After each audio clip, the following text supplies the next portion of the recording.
Здравствуйте, меня зовут Алстырова Элина. Тема моего доклада — выращивание ананасов в комнатных условиях.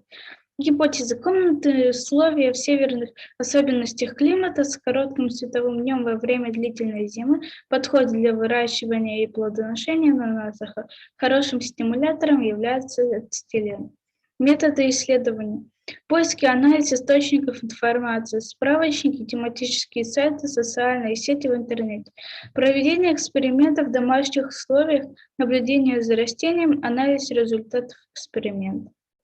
В мае 2018 года мы посадили хохолок, купленного в магазине ананаса. Ананас рос весь 2018, 2019, 2020.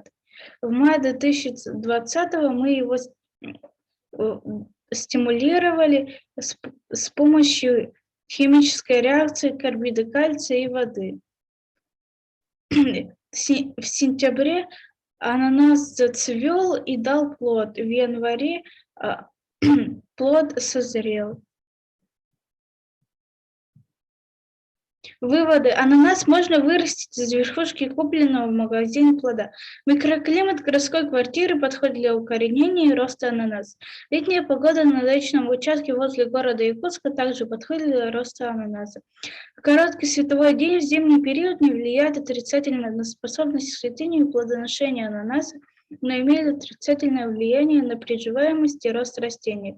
Без стимуляции растения ананаса в домашних условиях не зацветает. Для стимуляции цветения хорошо подходит ацетилен, получаемый путем химической реакции карбида кальция и воды.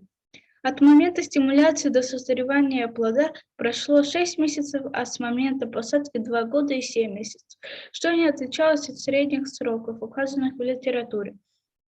После плодоношения растения ананаса не погибают и продолжают расти.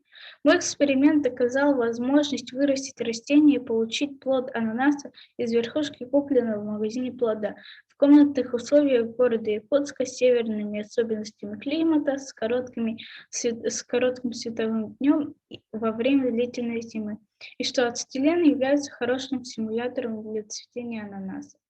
Спасибо за внимание.